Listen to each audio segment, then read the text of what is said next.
Aqui no Fórum de RH na Indústria Automobilística, o professor José Pastore, especializado em Relações de Trabalho da FEA USP, indicou que a era do pleno emprego parece que está terminando no Brasil. Por quanto tempo o senhor acha que leva essa era para terminar e para começar outra, se é que temos chance de começar uma outra era de pleno emprego no país?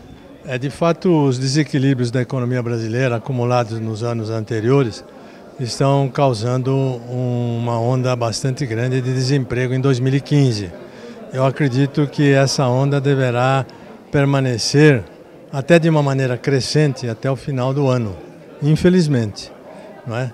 A esperança é que com um novo equilíbrio da economia brasileira, em meados de 2016 o Brasil volte a contratar novamente e dali para frente voltar a ser um país que durante alguns anos se revelou como uma verdadeira usina de empregos. Oxalá isso aconteça com bastante presteza. Professor, o senhor disse que atualmente o país gasta muito com seguro-desemprego e precisaria se criar um seguro-emprego, que seria a flexibilização, vamos dizer assim, do layoff, do afastamento de trabalho, com desconto do salário e parte desse salário bancado pelo governo. O senhor acredita que o governo terá verba para aprovar um projeto como esse?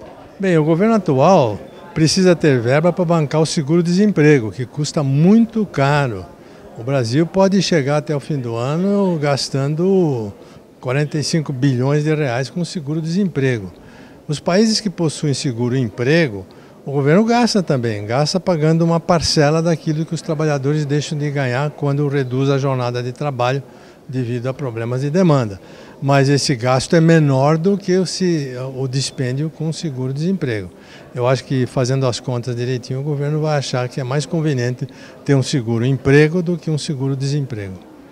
O senhor disse que é bom para as três partes, para o trabalhador, para o governo e para a empresa. Por que seria bom? Você poderia apontar esses benefícios dessa flexibilização? Para o governo isso é muito bom, não só porque ele gasta menos do que o seguro-desemprego, como ele mantém as pessoas empregadas e recolhendo contribuições à Previdência Social, que é muito importante para os cofres públicos. Para a empresa é muito bom porque ela não perde os talentos na hora da crise e não precisa gastar com recontratações. E para o trabalhador, evidentemente, isso é bom porque ele não perde o emprego, ele pode ter uma redução de renda, mas ele continua empregado. O senhor abordou também o tema da terceirização, que é um tema do momento, com o projeto de lei que regulamenta ou faz uma outra regulamentação da terceirização do que nós conhecemos. Muita gente fala que isso traz um risco de precarização das relações de trabalho. O senhor defende que não. Por quê? O projeto de lei, do jeito que está, ele na verdade desprecariza, né? Ele procura regularizar a situação daqueles que estão trabalhando de forma precária. Por quê? Porque ele institui uma série de proteções que não existem na CLT, como por exemplo, alimentação no restaurante da empresa contratante, o atendimento ambulatorial pela empresa contratante, treinamento por conta da empresa contratante, transporte em ônibus pela empresa contratante, institui um fundo para emergências, de forma que ele não ficará na rua sem verbas rescisórias, trabalhistas, previdenciárias. Então há uma série de benefícios e de proteções adicionais que a CLT não tem e que esse projeto de lei ele institui. Para mim, isso é desprecarizar e não precarizar. Por que, professor, uma empresa precisaria terceirizar a sua atividade fim? Em quais casos isso pode valer a pena e, em muitos outros casos, também não pode desqualificar a própria mão de obra? Veja, por exemplo, uma empresa de tecnologia da informação. O ramo dela é TI.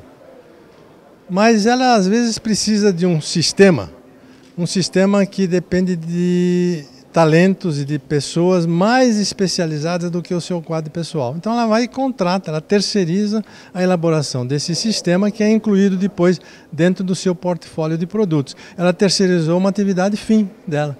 Isso não reduziu e nem inferiorizou aquele que vai prestar esse serviço. Ao contrário, ele é um talento muito especializado. O senhor diz também que não acredita numa onda de terceirização. Mesmo com a aprovação do projeto, você acredita que essa terceirização vai aumentar?